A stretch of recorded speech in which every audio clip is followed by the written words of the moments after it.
زمن الطفولة لما كل حاجة كان ليها طعم. في الزمن ده قبل ما الإنترنت يخطف الناس وقبل ما الموبايلات تبقى صاحبة العيال، كان للحياة إيقاع مختلف، بسيط لكنه ممتلئ بالفرح. جيل السبعينات والثمانينات وبداية التسعينات كان عايش طفولة حقيقية، بدون واي فاي وبدون منصات رقمية، لكن كان عنده حاجات تانية غالية. كان عنده لمة العيلة، الشارع اللي كله يعرفك، الأب اللي هو السند، والجيران اللي هم أهل تانيين.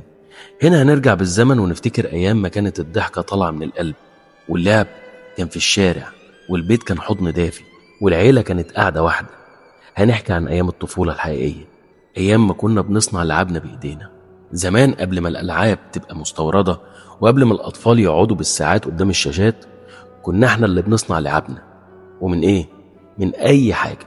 كنا مهندسين، صناع، مخترعين بالفطرة، من غير ما ندرس إعادة تدوير في الكتب.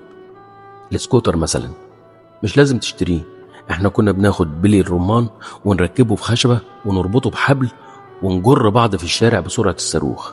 الكورة كنا بنلم شوية شرابات مقطعة وقديمة ونحطها في بعض ونعمل أحلى كورة شراب، أو كرة الكلة مثلا. العربيات كانت مصنوعة من علب الكنز الفاضية وخيط طويل نتحكم بيه ونجرها ورا ظهرنا بفخر كأنها أحلى عربية سباق.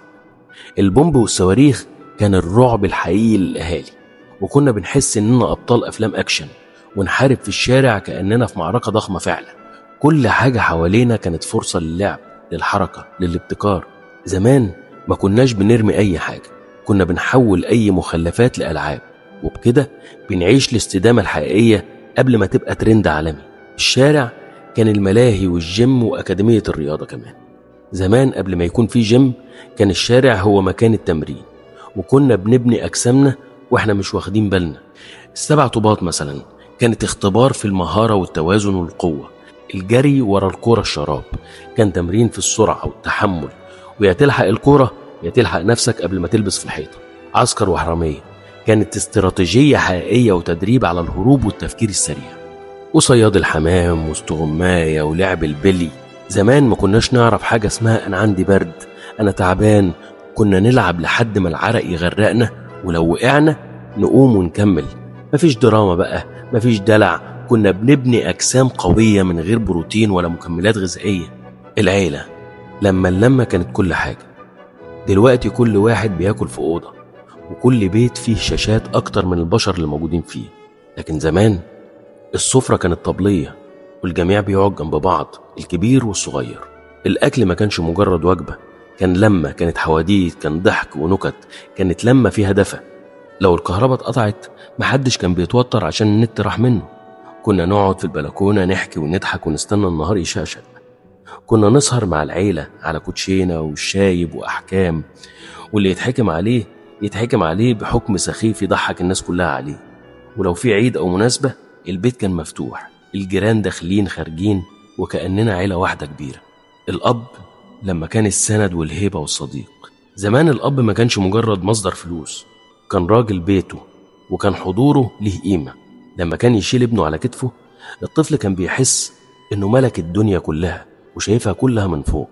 لما كان الأب بيصلي الطفل كان يطلع على ظهره يمسك رقبته ويضحك وهو بتشقلب عليه، وكان الأب بيسيبه بحب.